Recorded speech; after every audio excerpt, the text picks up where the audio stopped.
Good morning, afternoon, evening, or night. Go to bed. I was never much of a plug-and-play kid growing up. I only really remember owning an Atari one, which I asked for when I was super fixated on the history of video game consoles, and I couldn't beat Adventure.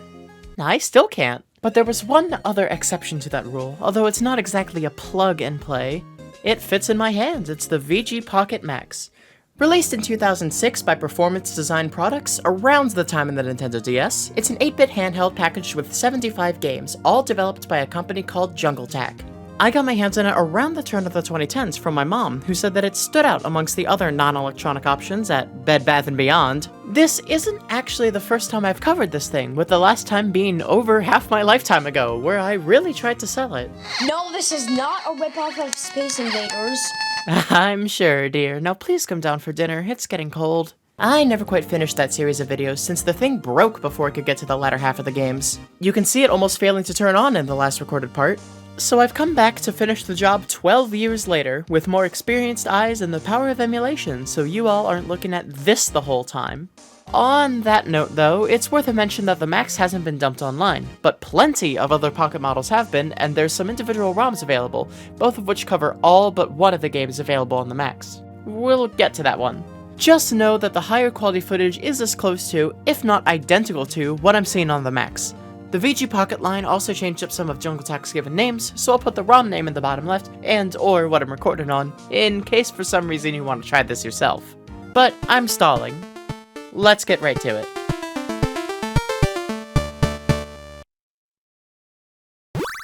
Actually, hold on, I'm getting a little far ahead here. Let's talk about the hardware. The console itself looks alright at first glance. It's a little small, but I didn't personally get hand cramps using this thing, and the Max was the largest one in the VG Pocket lineup at the time. I'll take it. I personally quite like the white and gray combo with the chrome buttons, although the buttons themselves are not perfectly aligned and not the clearest about their function. Especially the duplicate design turbo buttons. There's a headphone jack, which certainly sounds better than the rather nasally sounding speaker. Like, seriously, take a listen.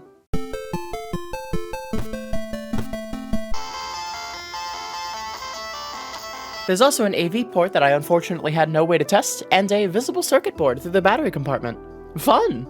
Though, on the topic of looks, the screen definitely seems fine at first, but it cuts off like 15 pixels on the left. Most games look a little strange as a result, with cut-off UI, but some of them just look comical. Where's the entire left wall? The quality of the controls really depends on the game you're playing, but they definitely feel cheap. The D-pad, for instance, just feels tacky when you have to move vertically, and rarely, in any direction, it'll get stuck and have to snap back out of place.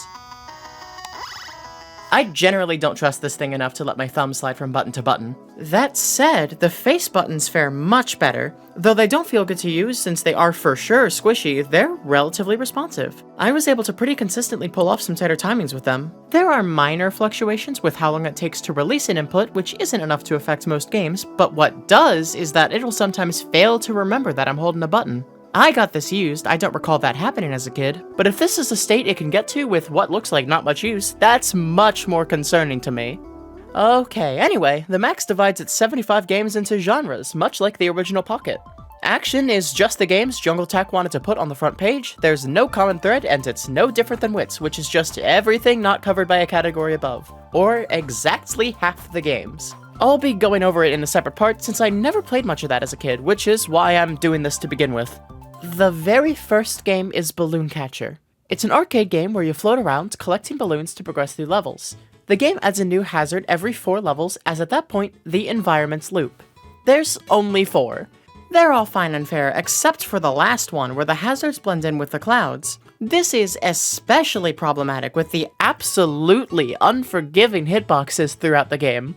Look at that! I am absolutely not dead! The floaty controls are definitely possible to get used to, but only being able to move while holding A, which also makes you go up, just gets you killed sometimes. It's not fun, especially if you get trolled by the A button forgetting that your thumb is real and can hold it. The Turbo A button serves an interesting function in this game, allowing you to stay completely straight at the cost of being practically unable to change your momentum. It does this on both emulator and hardware, despite the firing rate not quite being the same, although on emulator you can totally leave the screen and soft lock yourself while doing it. Yeah, I found that out the hard way. The death knell for this game, though, was figuring out that the balloon spawns are not randomized. Right at the start, there's a collection up here, then a convergence down here, and after enough time, an extra life balloon spawns down here. The lack of random generation is a recurring theme throughout this system, but it's particularly bizarre here since the sparks don't have any pattern to them. Like, huh? One but not the other? It's not good. And notice that not good is in yellow text. Yellow. Not liking a game is the second best rating I'm giving out today. This is considered a good start. Hopefully this next game gets it right. Get It Right is a puzzle game that I don't know how to concisely describe. You have 5 bricks that need to go on their corresponding tile, of which there are 6, and your movement options change across the 20 levels. I beat it in exactly as many minutes, although I did pause, which you're not normally able to do, what with the max having no start button. And honestly, this one's fine. But I'm not going to give it that rating because I'm only writing this part of the script after editing the previous 6 minutes of this video where I said that not good was the second highest rating, and after 15 editing program crashes, I'm not even opening that project file until I'm done here. So allow me to tell you about this game's downsides. One is that on its own, it's definitely too short. A game should, ideally, hold your attention for more than just 20 minutes, and most of the best games on here, this one included, don't. 2 is that it really fails to significantly spice it up beyond, like, level 3. There's no bricks added, removed, no gameplay variation beyond the levels themselves, which, on a third note, one of these levels is a repeat, and plenty others play the exact same. My last negative is more subjective, and that's that being kicked to the title screen after a game over just sucks and feels like a cheap way to get more replay value. But I mean, honestly, plenty of other NES games do that too, so I'll be quiet. As of writing, the highest rating I've given to a game is flawed. It's a bit of a stretch to call them truly okay or fine, let alone recommend them, but I enjoyed them for what they offered. Jump is an orange game where you power your jumps onto neon green platforms, gray conveyor belts, and green springs in pursuit of a high score. Cool. Anyway, Ennis Tower is an orange game where you power your jumps onto orange platforms, gray conveyor belts, and green springs in pursuit of a high score. From 1997! Yeah, Jump is the first of many ripoff games that are outright inferior to their original counterpart. Although this game isn't as far behind as others, Tower is much faster, less punishing, and is actually randomly generated. Jump, meanwhile, is way too slow, with platforms that are too small, and most importantly, is the same every time. So, naturally, I save-stated to see where the top was and found myself at layer 45, a number best known for being lower than 99, the purported high score. Good stuff! This game suffers a lot from the variable input releases, too. Getting maximum jump height is already difficult, sure, but using the exact same audio cue is much more inconsistent on this hardware. It never felt like my fault when I messed it up. Plus, I don't honestly think the screen cutoff is worse on any other game. The left wall being gone isn't easy to accommodate for whatsoever. It's stolen and worse. Not much more to it. Leap, in effect, is the same game in reverse. Pirate Game Thing has already covered this one in depth, and she made this video possible by pointing me in the right direction, so I'm gonna point you to her instead of talking about it myself. Besides that, NS Depth is also the same game in reverse, so yeah, stolen and worse. Night Monster. God, where do I start with this one? Okay, you play as a potato demon, shooting arrows at an angel's balls, which have a chance to drop a letter, an item, or nothing. The item counters on the right are literally completely meaningless. B doesn't do anything in this game. Okay, sorry, editor's note. You press up on the D-pad to toggle between these items. The shoe does nothing, the gun is no different than fired normally, and the bow makes you fire in 3 directions. I would not have figured this out if I didn't see someone else do it. But if an angel's ball drops to the floor, the counter on the left goes up by 5%.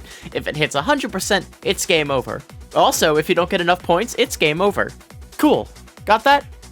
The game explains none of this to you! I thought this ended at level 2 until I accidentally got enough points on the max, and it took me a couple seconds to even realize. Wait, what? Pass? Wait, oh god, I haven't gotten this far.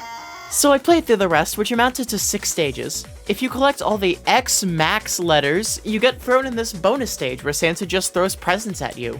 If anyone has the manual for the system, anyone at all, please tell me if it says anything about this game's plot. Because there's a boss battle after this? What? This guy sucks. It is like a 50-50 on whether you're able to pass this guy, since the direction of the balls are actually randomly generated. Sometimes you're completely unable to get both of the balls, which at the rate this guy fires is enough to get the hourglass to max out. And have I mentioned that this game eats inputs for breakfast?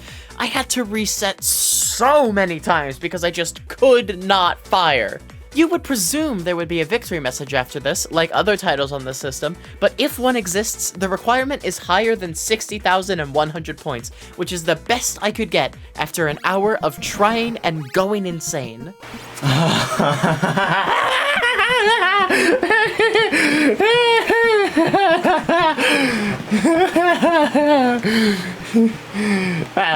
This one teeters on the edge of bad and not good.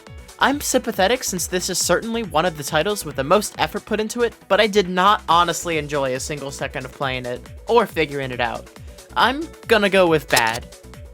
Penguin Island, or if you're playing on the Pocket Mini, Penguin Island, is an absolute smorgasbord of a game. There's platforming, shape matching, maze traversal, rock, paper, scissors, and oh god. Anyway, if you've been observant, this is not Penguin Island. This is Harake Ponkiki, a Famicom game based on the TV show of the same name. But they look awfully similar, don't they? Yeah, sure, the overworld on this game is honestly way prettier, but that's all this game has over the original. The things that aren't completely copied are worse, with only 1 level each compared to Harake's 5 each, and meaningless bananas. You don't have to get the bananas, but you should. I would recommend it if I were you. Oh yeah, my bad. To top it off, after you beat everything, it just throws up victory at you and resets. Welcome to Penguin Purgatory, baby! Quick match. Here was my reaction when it was time to get footage on the max for this one.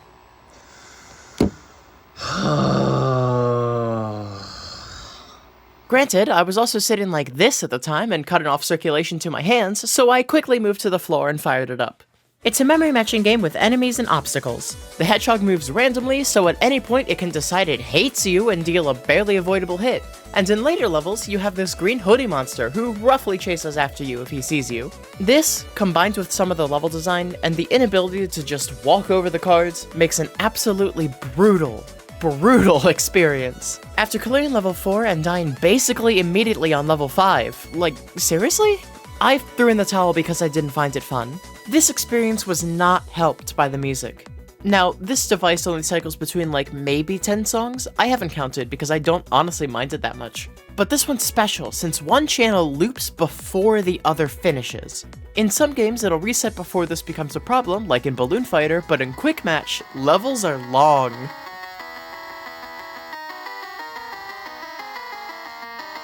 And the Max's tacky D-pad absolutely murders any playability. Getting between tiles feels straight up gross. You could write this off as a skill issue on my end, sure. To some extent, I agree, since I can see why someone would enjoy this, even if I view it as totally flawed, and it is at this point I reveal that this is stolen game number 4. Oh, okay.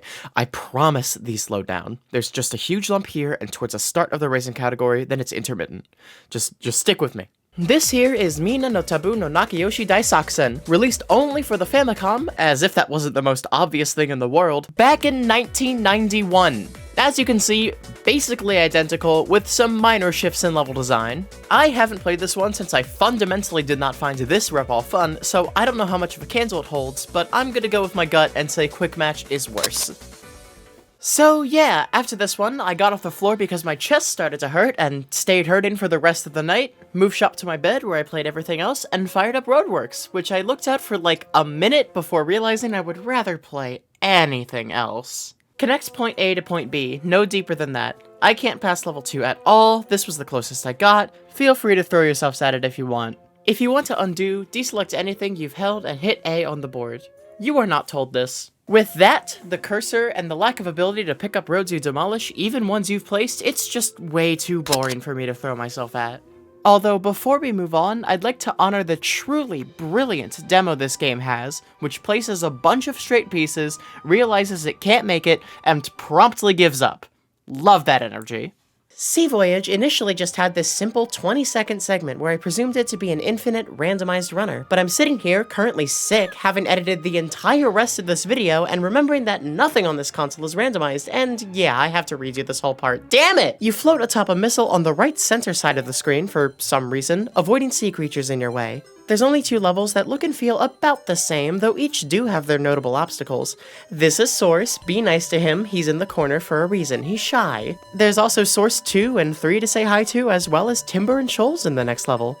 Don't trust a word Timber tells you. It's as floaty as it looks. You have to be pretty careful holding or releasing for a while, but I got used to it pretty quickly. The hitboxes are actually pretty good too, which definitely softens the blow that being here on the screen gives you. Seriously, what? It's far from unreactable, but there's so much completely useless screen space because of it, and it makes some deaths unavoidable should you not dare to save state or memorize a whole 3-minute level. That is pretty long for not having any sort of indicator that there's an endpoint. That said, if this were randomized, it'd surely be bad, but it being the same every time gives something of a framework to build upon and learn and kill a little time with. It's not good at all, even still, but I'd be kidding myself to put it in the same tier as Quick Match.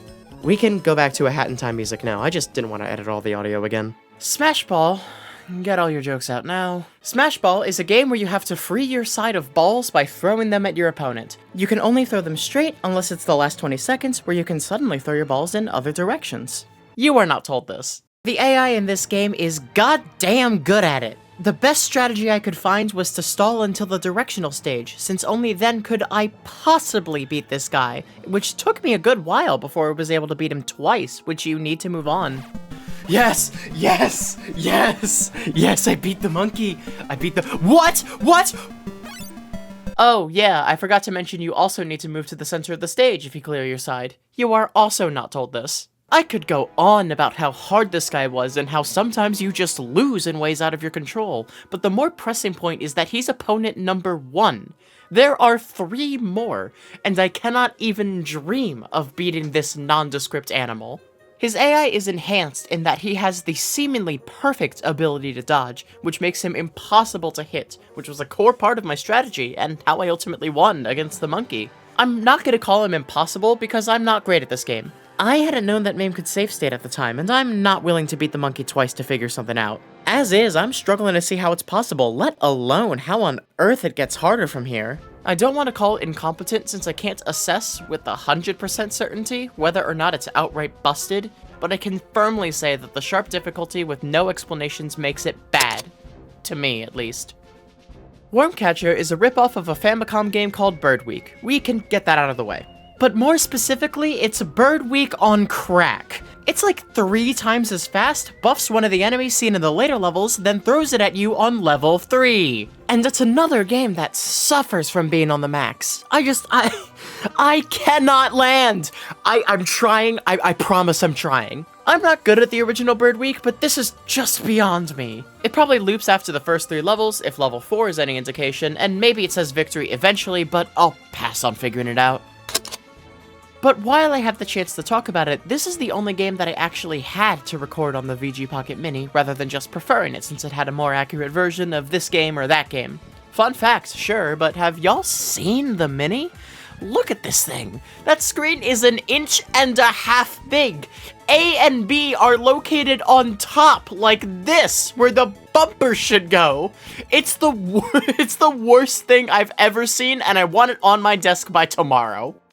And that's all the action games. As you can see, absolutely no common thread throughout here, no idea who you're trying to fool. A better ploy is calling the next category racing, since you're at least controlling a car in all of them, even if you're not racing anyone. It's the driving section, and those of you familiar with bootlegs know exactly what this means. Here, let me illustrate. This is Autobahn, a game where you simultaneously drive in a straight line with no turns, as well as a circular track while dodging incoming cars, lest you spin out of control and probably die. And this is Road Fighter, baby! Ha! Get used to this one, it is everywhere! To get it out of the way, I'm not big on the original Road Fighter. It's definitely Nintendo hard, as was appropriate for that era, and feels more based on memory rather than your own skill. Especially with all the oil slicks you can't react to, which is in part because it's for some reason vertical? Like, if I'm gonna be dodging hard stuff, why would I want to do it with half the screen space? It doesn't make sense. Autobahn improves on this front, but really just flops everywhere else. In the original, cars are color-coded so you know what to account for in regards to movement, and that's true in this game too, but sometimes even the normal cars will decide to ruin your day. Road Fighter has legitimate level design, Autobahn is a straight track. Road Fighter allows you to recover if you spin out of control, but Autobahn has a fixed animation that you just have to sit through. And one other point, this applies to all the racing games, is sound design. Road Fighter, I feel, really does it right. It's a major third chord, and with the sounds of the NES alongside the context of the game, it doubles as a decent motor sound. Some find it grating, I personally don't at all. Now, Autobahn not only layers a generic jungle tack loop with the motor sound, it's also monotone. Every racing game sounds like this. Well, okay, the rest are at a lower pitch. Here, let me show you Bandit Racer. Take a look and take a listen. Yeah, that's what every game here sounds like. Plenty of them play like this too, functionally identical to Road Fighter but with less spinning out, less difficulty, and less content. Frankly, I thought this was just an arcade game until I threw myself at an older version of this game and accidentally found the finish line. The other two levels aren't much better, and considering the amount of Road Fighters here and what the rest of them do, I'm just entirely unimpressed with this ugly mess. You don't even get anything for winning, it just loops. That applies to Autobahn 2, by the way, and that one has 4 levels of the same straight track. Oh, yeah, forgot the rating. Whoops. Moving on to a different archetype of game now, starting with Bridge Driver. I know it looks bad, but no, it's not Road Fighter. This game is different in 2 ways. One is that there's one infinite level, which just goes in a straight line, and the other is that you're able to knock other vehicles off the bridge instead of being penalized for making contact. Now, I loved that sort of jazz as a kid, but it definitely gets stale these days. I'm just idly knocking things off and collecting fuel tanks until I'm done. It's not quite pointless, since there's points, which isn't for me, but could be engaging enough for someone else. Either way, it's surely boring. Next up on our list is Freeway? Freeway?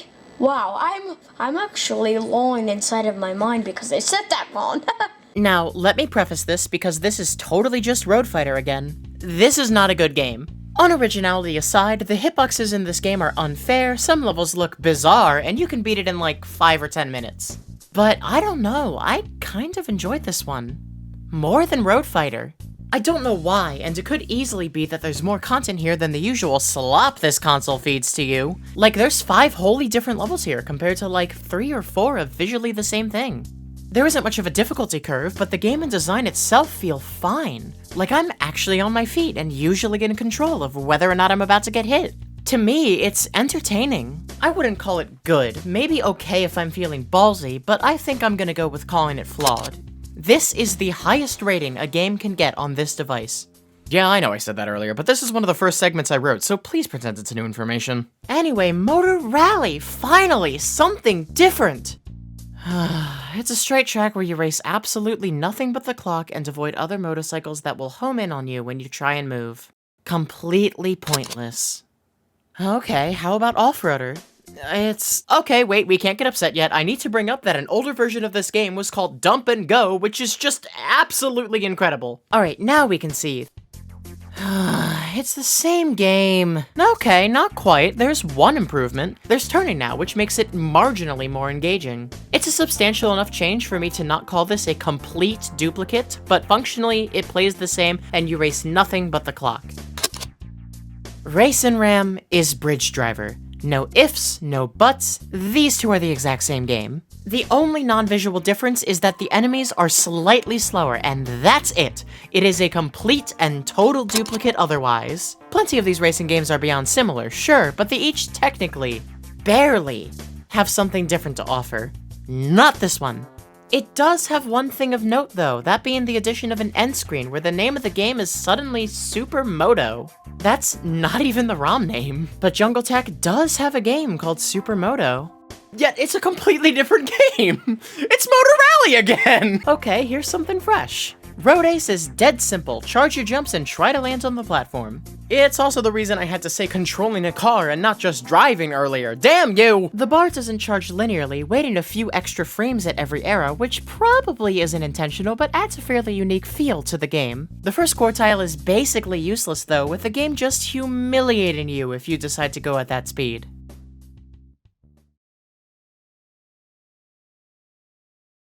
That's everything positive I have to say about it, though. Putting aside that this concept can't really be developed much, the big glaring flaw with this one is that if the platform is set out as far as it can go, it is impossible to land on it. You either only get halfway there, or you go straight into the wall. It's extra frustrating because landing halfway does work on some platforms, but not here. The timing windows are large enough that it's mostly fine on the max, but if it ever forgets that you're holding down A... No, that's not what happens at all. Yeah. Calling the game pointless is a stretch since it does keep score and you could just subtract the ones that don't count in your head, but there isn't another rating that fits. It's not bad enough to be bad, not good enough to be not good, and I didn't get bored with it. Let's get back on the road with Road Race.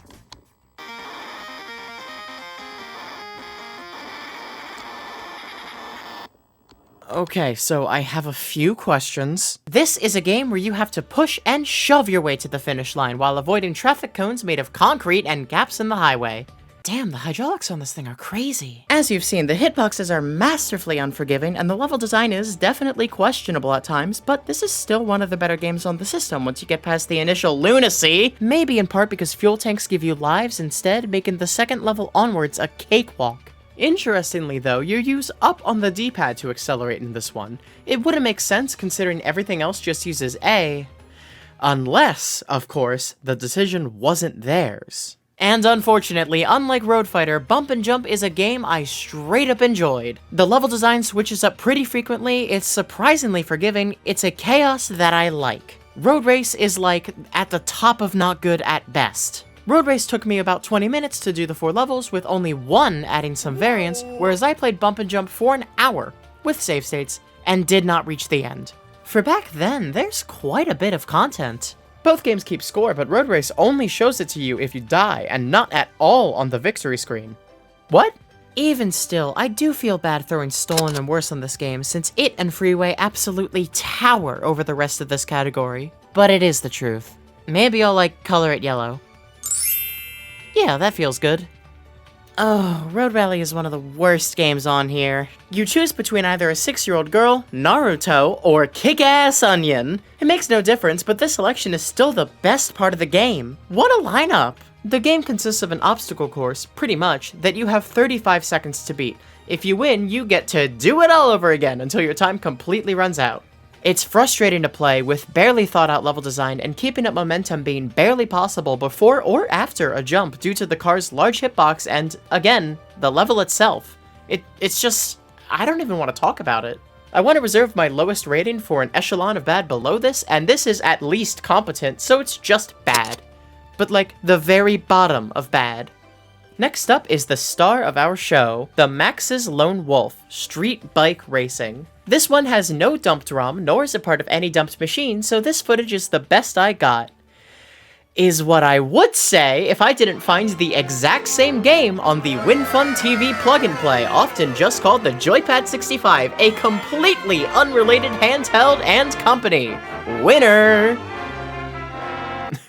Okay, what? Yeah, jig's up. Who the hell made this thing? It shouldn't be a surprise that most products are made in China. Usually there's some level of company oversight to make the exact products they want, like smartphones or furniture or shoes, but other times products are just made to order. I know that usually brings dropshipping to mind these days, but sometimes it means commissioning a more specific product, and it is in this niche that all bootleg consoles, that you could throw on store shelves of course, operated, and it's where Jungle Tech made their business. They stood out in the field too, developing both the hardware and the software by themselves. This is to say that all performance design products and WinFun did, with no correlation to each other, was request Jungle Tech to make a new product that met certain specifications, market it over here in the States, and in the case of PDP, change all of Jungle Tech's given game names, making this video much harder to assemble. Damn you! Usually, the design itself comes from the manufacturer, often reusing molds, although PDP had more of a hand than usual with the process, so jury's out on who came up with this heavenly monstrosity.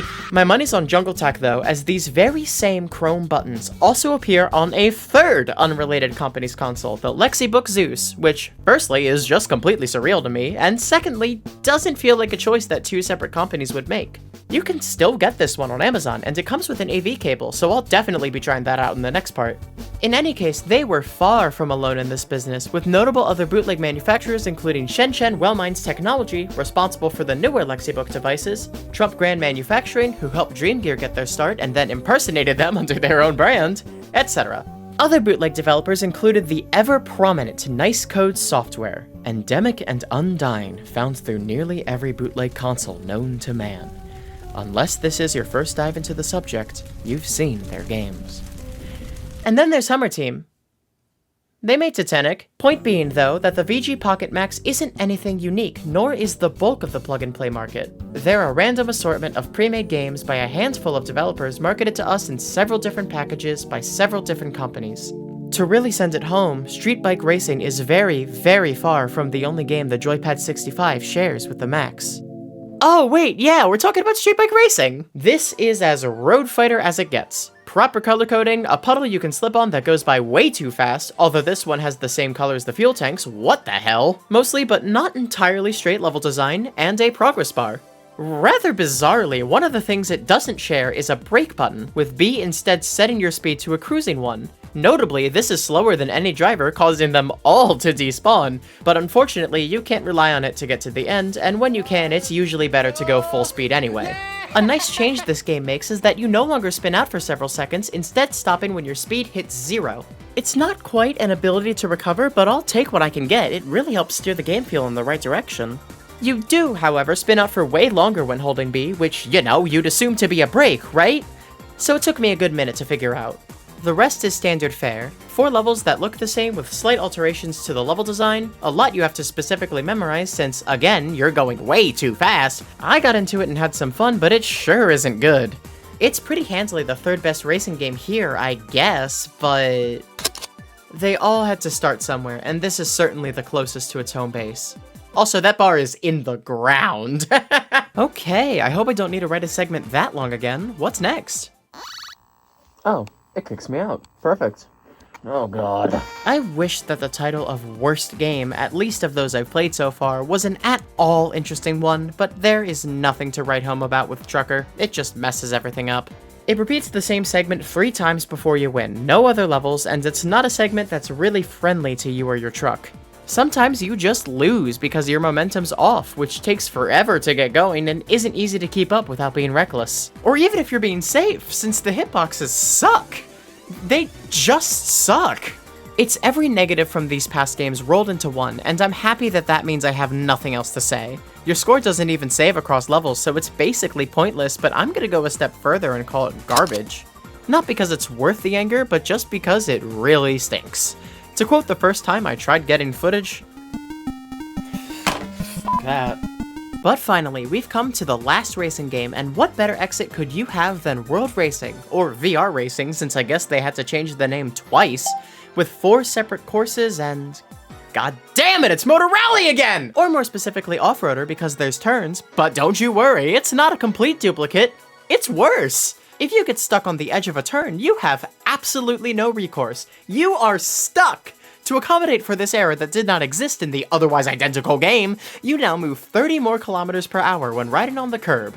This difference, this small difference, is enough to win by doing nothing but holding A on all 4 courses. This is not possible in either of the other 3D racing games. This is an issue that is unique to this game, and although I don't know this for sure, it really looks like the most recent of the 3.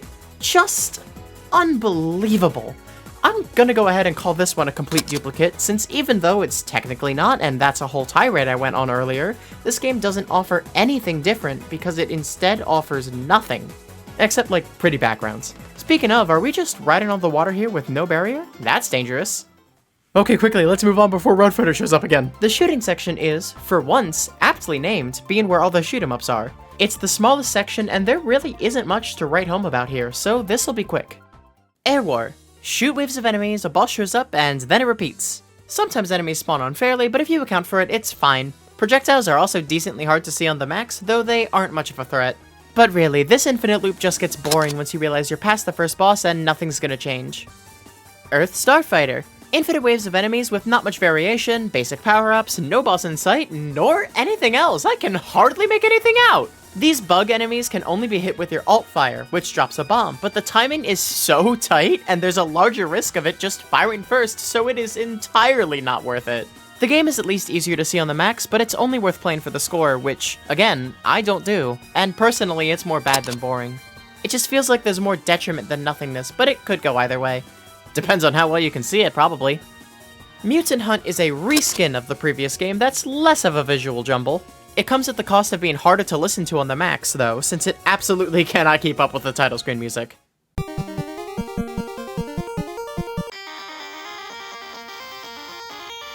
Quick Shot is Space Invaders. Sorry, kid. It feels too basic of a game to throw Stolen and worse on it, so I'll refrain, but it is absolutely worse. The rate of descent for the enemies is slow, they don't speed up if you take out more and more enemies, and most importantly, this game does not know how to make you fire. It's so completely inconsistent to the point where you may as well hold Turbo A the whole time, as I did, at which point it isn't engaging whatsoever, which is not helped by all 9 levels being virtually identical. Even with the lightning power-up, which just allows you to shoot slightly more.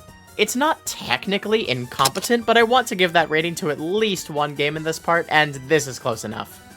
Skyfighter is hilariously shallow. There's like maybe 8 patterns of enemies that get thrown at you infinitely with only points to play for and no visible lives, despite having 3. Boring. Next. StarCraft Attack is the black sheep in this list of games, because it's suddenly the best game we've seen so far. I'll break your heart early, it's stolen on worse. The original game is called Rekka. It's plain to see why this game got so much more love from Jungle Tech. To make the Famicom look, sound, and feel like this in 1992, during the lifespan of the console, is nothing short of titanic. Especially with only a team of 3. I wish I was good enough to beat it, but alas, I stink. A lot of the mechanics were rather carefully copied, from the enemy formations and behaviors to the way points and power-ups float down, although some of them were missing their gusto, like the light beam no longer curving, and some letters being prescribed to entirely different abilities. The game's also substantially less frantic, so you can use these homing bullets to mow through enemies without much issue. The bosses are a step down, but they all have distinct patterns, although they're not quite unique. The power-ups can level up, which I'm sad no other game here does, and they loved Rekka's death animation so much that they copied it for Air War too. Someone at Jungle Tech clearly loves this game and did what they could, and it's such a shame it amounted to only 4 levels and 10 minutes of content. Before we move on, though, it's worth an offhand mention that StarCraft is not a word. That is a game franchise owned by Blizzard. I'd sooner be found dead before sticking up for copyright law, but it's a funny slip-up on PDP's end. Welcome back, I told you it'd be quick. The sports section is just vaguely athletic, from outright Olympic sports to simply featuring a bunch of tennis rackets. Enter the category, and right away, we have a problem. Get out! First and foremost, yeah, that's karaoke. Secondly, though the engine is clearly the same, this is definitely more of an obstacle course than a Road Fighter clone. The only moving obstacles here are horizontal. Rocks, logs, and whirlpools also kill you, of course, but dragons and barrels don't. You are not told this. To confess, I initially got footage for this several months ago and entirely missed that barrels were fuel tanks until I discovered them by mistaking it for a dragon on the max, which I then assumed was a max-only edition and edited a whole section about it without checking. Damn! Me, actually, that's my fault. I did enjoy pulling through this one on the max more than I did Street Bike Racing on emulator. I'd embarrass myself if I called it hard, but it's surely not easy. You pretty much have to know the layout of the 3 levels if you want to pull through with all the weird level design choices. Seriously, what is this gap? Point is, though, that it commands a level of engagement and isn't necessarily unfair, just poorly designed. Never thought I'd be happy to call a game not good, but here I am. I'd probably sooner play Road Fighter, but this is just far enough removed that I won't call it a clone. Alright, back to our usual, because that's the last car game, finally! Bullseye is a strange case in our pile of stolen garbage, because it actually only takes part of a game. This is Track and Field, a compilation of minigames that emulate Olympic sports, of which archery is one, and it plays virtually identically. Your wind speed is selected, let's say randomly. You have to time your shot for a seriously uncompromising bullseye, hold after firing to change your angle, which is actually just how high the arrow goes, and hope you get enough points on one of your 3 quivers to qualify for the next minigame.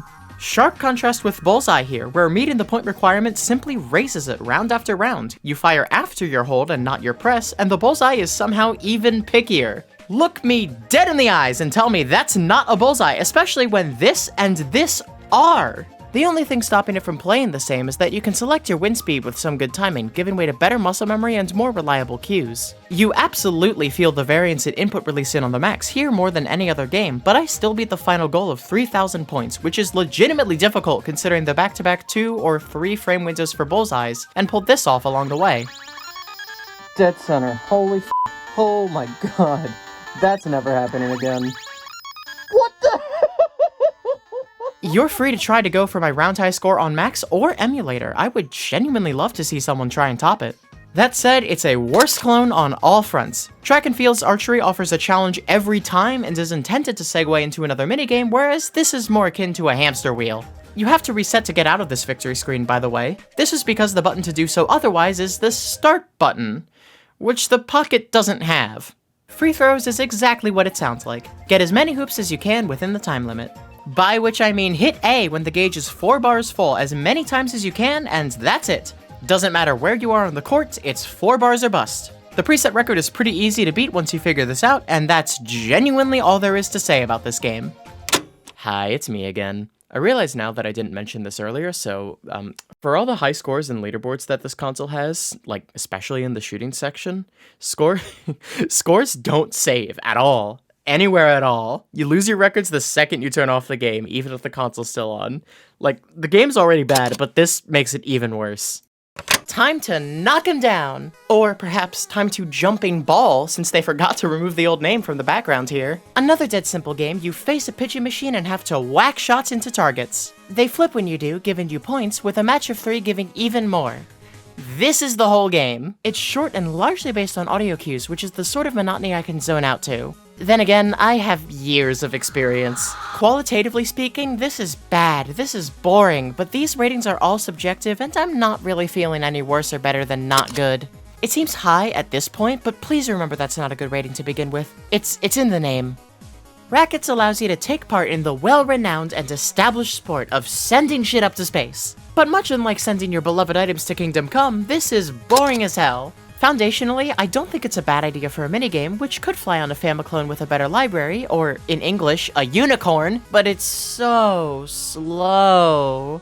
Especially if you're in a scenario like this, where you're forced to wait, like, hours for a chance at a shot. This was one of the first games I used save states on to see if I could get the score counter to overflow, which firstly, no, they capped it, which calls into question why it scores in increments of 10 and not 1, and secondly, felt like a whole day's worth of work when all I'd spent was 18 minutes. I think this is the only game with a total time counter, and it's either painfully unaware of itself or outright rude. Let's not spend even more time on it, I'm not gonna bother finding the end or the loop on this one.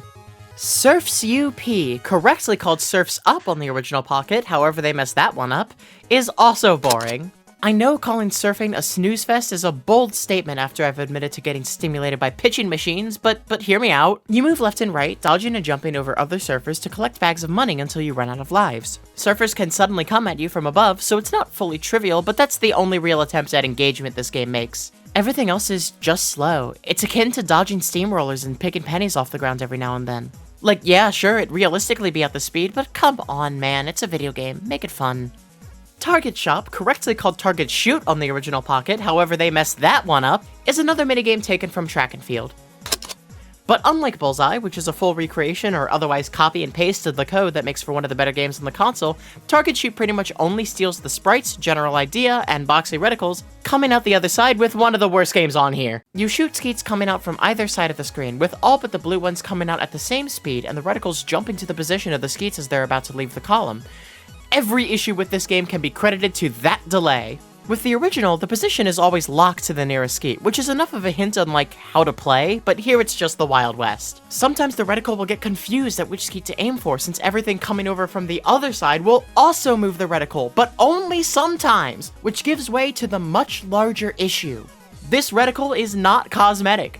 This is your hitbox. Having a whole hitbox that moves late throws off any visual cue I could muster. It's so awkward to look at something be completely in place and go, not yet, which by the time you've already processed, you've already missed the damn skeet. It sucks, it blows, it stinks, it feels bad, and it makes me feel like a small stain on the floor. I hate it! I could not bear throwing myself at it over and over on emulator, but I gave it a fair shake on the max and tapped out at 2,800 points. I can surely do better than that, but frankly, I'm good. Look at how much I'm suffering. I can't even bother to hold the max up to the camera. Just get me out of here.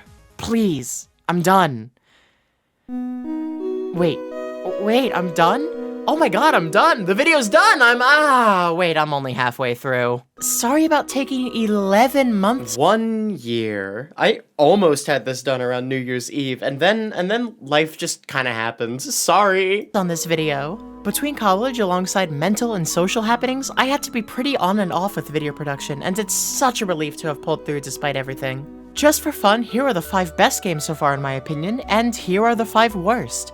Additionally, here's a pie chart of ratings so far. It's not looking too hot. I've admittedly only played about half of the games in the wit section so far, and it is looking up some, but boy are there still stinkers. I have a bunch more plug and plays from this time, and my New Year's resolution was to make videos for all of them now that my life is finally settling down. I'm relatively confident I could get part 2 out next month. Absolutely no way. Come back in April. So if you want to come along this ride with me, you're entirely free to subscribe and show me who I'm making this for.